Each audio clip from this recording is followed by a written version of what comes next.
सफलता की कुंजी। किसी गांव में एक साधु रहा करता था। वो जब भी नाचता तो बारिश होती थी।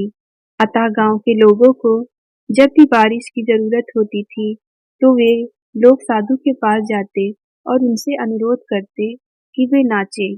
और जब वो नाचने लगता तो बारिश जरूर होती। कुछ दिनों बाद 4 लड़के शहर से गांव में घूमने आए।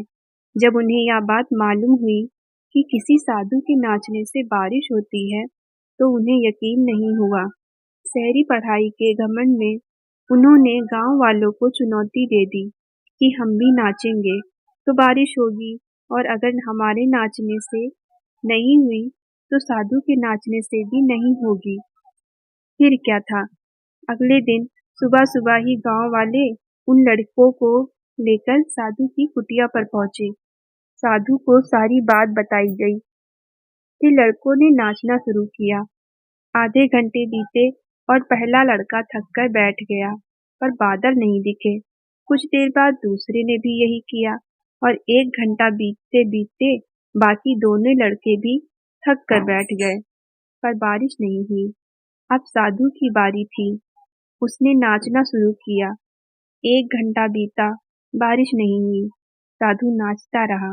2 घंटा बीता, बारिश नहीं हुई, पर साधु तो रुकने का नाम ही नहीं ले रहा था। धीरे धीरे शाम ढलने लगी कि तभी बादलों की गड़गड़ाहट सुनाई दी और जोरों की बारिश होने लगी। लड़के दंग रह गए और तुरंत साधु से क्षमा मांगी और पूछा, बाबा, भला ऐसा क्यों हुआ कि हमारे नाचने से बारिश नहीं हुई और आपके नाचने से बारिश हो गई? साधु ने उत्तर दिया, जब मैं नाचता हूँ तो 2 बातों का ध्यान रखता हूँ। पहली बात, मैं ये सोचता हूँ कि अगर मैं नाचूंगा तो बारिश को होना ही पड़ेगा, और दूसरी ये कि मैं तब तक नाचूंगा जब तक कि बारिश ना हो जाए। हमें सफलता करनी है तो उस साधु की तरह ही अपने लक्ष्य को प्राप्त करना होगा। दोस्तों, please like and subscribe, support me.